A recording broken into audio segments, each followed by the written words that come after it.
Hello viewers, welcome to our another vlog. আজকে আমি দেখাবো নর্মালি ছুটির দিনগুলোতে আমি কি করি। সবাই ঘুরতে যায়, বেড়াতে যায়, অনেক রকম প্ল্যান করে, কিন্তু আমার দিনটা কিভাবে কাটে। তো প্রথমেই সকালবেলা হেঁটে আসার পর আমি আমাদের জন্য একটু রুটি বানাচ্ছিলাম, তারপর ডিম ভাজি করছিলাম। মোস্টলি আমরা সকালবেলা ভাতই খাই। আমার এটা বলতে একটু লজ্জা করে না, কারণ আমি ভেতো বাঙালি, 3 বেলাই ভাত খাই। তবে মাঝে মাঝে আমরা এরকম করি, বিশেষ করে ছুটির দিনগুলোতে একটু স্পেশাল কিছু করার ট্রাই করি সকালবেলা। যেমন বউ খুদ ভাজিটা খুব পছন্দ করে আমার হাজব্যান্ড, তো ওটা করি। আবার মাঝে মাঝে রুটি করি, অনেক সময় একটু খিচুড়ি করি। তো আজকে রুটি বানিয়েছিলাম, তো ওটাই সার্ভ করছি। সাথে ডিম ভাজি করলাম। ডিম ভাজিটা খেতে আমরা খুব পছন্দ করি রুটির সাথে, বিশেষ করে সাথে একটু ঢ্যাঁড়স ভাজি। আর কালকে রান্না করা একটু সবজি ছিল, সেটাকেই গরম করে দিয়ে দিলাম। অন্যদিন অনেক সময় সুজি করি, কিন্তু আজকে আর সুজি করলাম না, যেহেতু এগুলো আছেই। তো এইভাবেই সকালবেলা নাস্তাটা খাওয়া হয়ে গেলে আবার শুরু করলাম দুপুরের আয়োজন।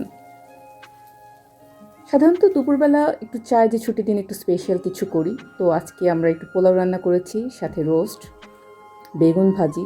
বেগুন ভাজিটাও আমাদের খুব ফেভারিট একটা ভাজি।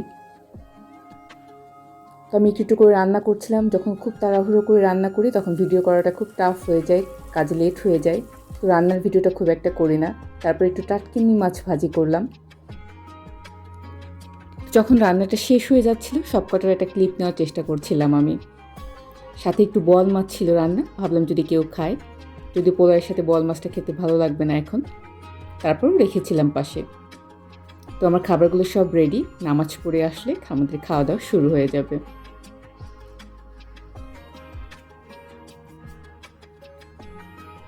আপনারা আপনাদের ছুটির দিনগুলোতে কি কি করেন আমাকে কিন্তু জানাতে পারেন। তো বিকালবেলা খাওয়া দাওয়া শেষ করার পর বিকালবেলা আমি আমার জন্য একটু নুডলস বানাচ্ছিলাম। আমার জন্য বলছি, কারণ স্টিক নুডলসটা ও খুব একটা পছন্দ করে না। আমার এই এগ নুডলসটা আমার খুবই পছন্দ। ছোটোবেলায় আম্মু আমাদেরকে সবসময় এটা খাইয়েছে। যতই চাউমিন খাই বা পাস্তা খাই, তার এইটা খেতে আমার আলাদা একটা মজা লাগে। একদম শৈশবের কথা মনে পড়ে। আর আম্মু তো অনেকগুলো ভেজিটেবল দিত সাথে, যাতে আমরা এই নুডলসের পাশাপাশি ওই সাথেই ভেজিটেবলগুলো খেয়ে নেই। তো শীতের সবজিগুলো থাকলে তো উনি খুব বেশি করে দিত।